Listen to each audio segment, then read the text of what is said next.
بسم اللہ الرحمن الرحیم۔ السلام علیکم، welcome to SA teaching zone. آج کی ہماری یہ ویڈیو 11th کلاس کی اردو کی ہے۔ بک کا نام ہے گلستان ادب۔ تو آج ہم سبق نمبر 20 کر رہے ہیں۔ لائن سے چلتے تو یہ مثنوی کا سبق نمبر 20 آتا ہے۔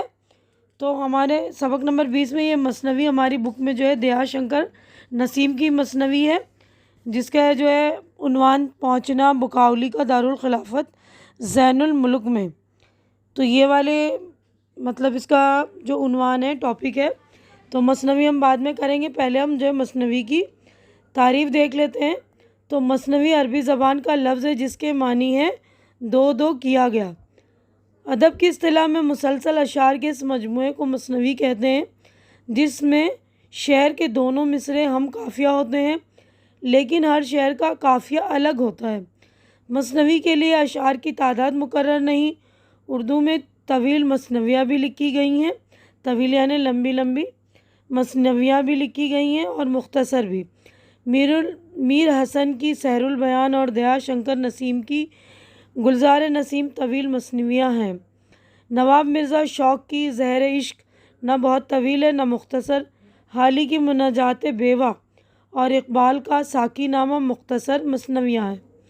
مثنوی عام طور پر چھوٹی بحر میں لکھی جاتی ہے، چونکہ زیادہ تر مثنویاں 7 چھوٹی بحروں میں لکھی گئی ہیں، اس لیے کہا جانے لگا کہ اساتذہ نے مثنوی کے لیے یہ 7 چھوٹی بحریں مخصوص کر دی ہیں۔ یہ کوئی اٹل ضابطہ نہیں، بہت سی مثنویاں ان 7 بحروں کے علاوہ بھی لکھی گئی ہیں۔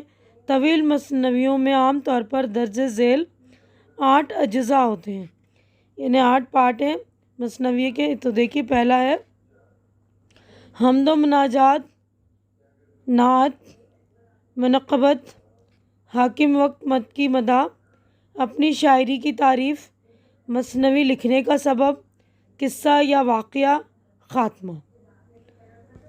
لیکن یہ ضروری نہیں کہ ہر مثنوی میں یہ تمام اجزاء موجود ہوں، یعنی ساری چیزیں ضروری نہیں کہ ہر چیز حمد بھی ہو، اس میں نعت بھی ہو اور اپنی شاعری کی خود تعریف بیان کریں۔ یہ ضروری نہیں کہ یہ تمام 8 کے 8 اجزاء ایک ہی مثنوی میں ہوں۔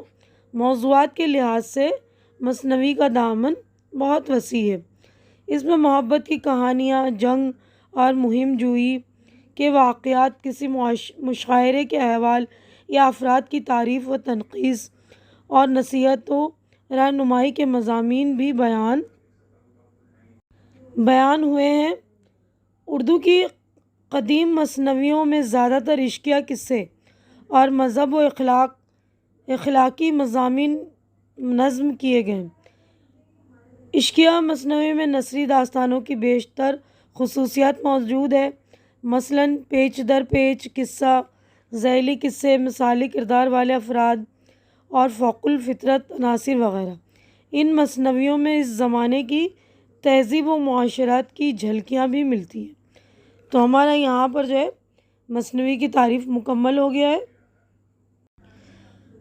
تو یہیں پہ میں اپنی ویڈیو مکمل کر رہی ہوں۔ امید ہے کہ جو کچھ آپ لوگوں کو بتایا گیا مثنوی کے بارے میں اچھی طرح سے آپ کے سمجھ میں آ گیا ہوگا، اور میری ویڈیو بھی آپ کو اچھی لگ رہی ہوگی۔ اچھی لگ رہی تو اسے لائک کیجیے، زیادہ سے زیادہ شیئر کیجیے، تاکہ جو بھی ضرورت مند آپ کے فرینڈز وغیرہ ہوں ان کی ضرورت پوری ہو سکے، ان کو ہیلپ ملے۔ اور میرے چینل کو سبسکرائب کر کے آپ لوگ میری بھی ہیلپ کریں، مجھے انکریج کریں، یعنی میری ہمت بڑھائیں۔ ہماری اگلی ملاقات انشاءاللہ شنکر اس مثنوی کے لکھنے والے مصنف دیا شنکر نسیم، ان کی تعارف سے ہوگی۔ تو تب تک کے لیے آپ لوگ اپنا خیال رکھیے، مجھے اپنے دعاؤں میں یاد رکھیے۔ اللہ حافظ۔